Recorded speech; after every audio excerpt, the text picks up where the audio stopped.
महाराष्ट्र में फिलहाल महायुति और एमवीए के बीच जो कांटे की टक्कर थी वो अब नतीजों की तरफ बढ़ती हुई नजर आ रही है और इसी नतीजे में आगे बढ़ते हुए हम बात करेंगे मानखुर्द शिवाजी नगर सीट को लेकर, जहां पर समाजवादी पार्टी के अबू आसिम आजमी ने चौथी बार धमाकेदार जीत दर्ज की है। और यहां पर झटका जो लगा है वो अजीत पवार वाली एनसीपी को लगा है, जिनकी ओर से उम्मीदवार नवाब मलिक यहां पर उतरे थे लेकिन चौथे नंबर पर रहे। धुरंधर कहे जाते हैं नवाब मलिक। महाराष्ट्र में राजनीति के 23-24 साल तक घाट घाट का पानी पिया है राजनीति में रहते हुए, लेकिन यहां पर चौथे नंबर पर आ गए और जीत दर्ज की है। इसी के साथ अबू आसिम आजमी ने, जो कि समाजवादी पार्टी के उम्मीदवार थे। मानखुर्द शिवाजी नगर सीट से दूसरे नंबर पर असदुद्दीन ओवैसी की पार्टी ऑल इंडिया मजलिस ए इत्तेहादुल मुस्लिमीन यानी कि AIMIM के उम्मीदवार अतीक अहमद खान दूसरे नंबर पर रहे। आजमी यहां 2009, 2014 और 2019 में चुनाव जीत चुके हैं और इस बार 2024 में वो चौथी बार चुनाव जीते हैं।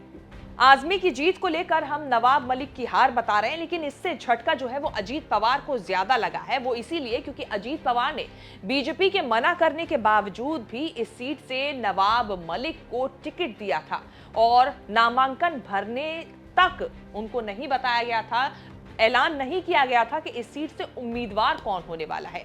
नवाब मलिक ने जब उम्मीदवार भर दिया एक इंडिपेंडेंट कैंडिडेट के तौर पर भी और एनसीपी की तरफ से भी, तब उसके बाद यहां पर ऐलान किया गया था अजीत पवार की तरफ से कि वो नवाब मलिक को इस सीट से टिकट दे रहे हैं। इसीलिए यहां पर हार जो है नवाब मलिक की वो काफी बड़ी मानी जा रही है, क्योंकि यहां अजीत पवार ने इस बात का भी परवाह नहीं की थी कि नवाब मलिक को टिकट देने से बीजेपी यहां पर उनसे नाराज हो सकती है। अब बात करें मानखुर्द शिवाजी नगर सीट के आंकड़ों को लेकर, तो यहां पर समाजवादी पार्टी के उम्मीदवार अबू आसिम आजमी ने धमाकेदार जीत दर्ज की है। 12,753 वोटों के अंतर से अबू आसिम आजमी ने अतीक अहमद खान को हराया है, जो कि AIMIM की ओर से उम्मीदवार थे। लेकिन यहां पर सबसे चौंकाने वाले अगर हम आंकड़ों पर नजर डालें तो वो नवाब मलिक के आंकड़े यहां पर हमें नजर आ रहे हैं, जो कि इस सीट से चौथे नंबर पर आ चुके हैं। आपको बता दें नवाब मलिक को महाराष्ट्र में राजनीति का सिकंदर कहा जाता है। घाट घाट का पानी पिया हुआ है। 23 से 24 साल तक राजनीति में रहते हुए उन्होंने अणु शक्ति नगर सीट पर अपना दबदबा कायम किया था। लेकिन इस बार अजीत पवार वाली एनसीपी की तरफ से नवाब मलिक जो है वो मानखुर्द शिवाजी नगर सीट से उम्मीदवार उतरे थे, लेकिन यहां पर एक बड़ा झटका नवाब मलिक को लगा है और साथ ही साथ अजीत पवार की एनसीपी को भी लगा है। यहां पर नवाब मलिक के आंकड़े आपको साफ स्क्रीन पर दिख रहे हैं।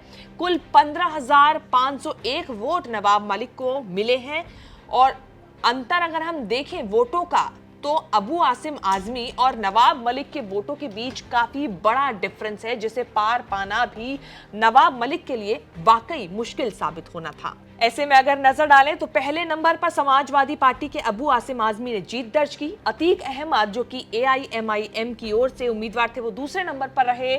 सुरेश पाटिल जो कि शिवसेना के प्रत्याशी थे वो यहां पर तीसरे नंबर पर रहे और चौथे नंबर पर एनसीपी अजीत पवार वाले गढ़ के नवाब मलिक, जिनको झटका काफी जोरदार लगा है। इस चुनाव के जो नतीजे आए हैं उससे वाकई नवाब मलिक को झटका जो है वो काफी जोरदार लगा है।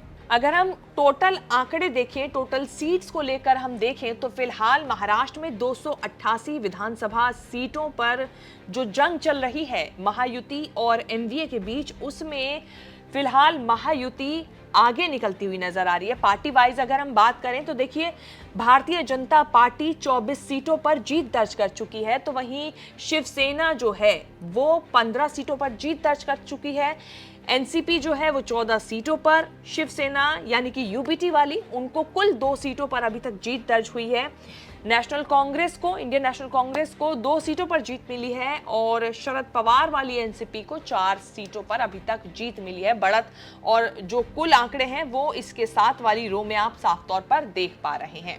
फिलहाल महाराष्ट्र की 288 विधानसभा सीटों पर महायुति गठबंधन की सरकार बनती हुई नजर आ रही है और इस पर अभी आधिकारिक ऐलान होना बाकी है। लेकिन हम यहां पर मानखुर्द शिवाजी नगर की सीट को लेकर जो आपको जानकारी दे रहे हैं वो इलेक्शन कमीशन की तरफ से पुख्ता जानकारी दी गई है और अबू आसिम आजमी मानखुर्द शिवाजी नगर सीट से चुनाव जीत चुके हैं।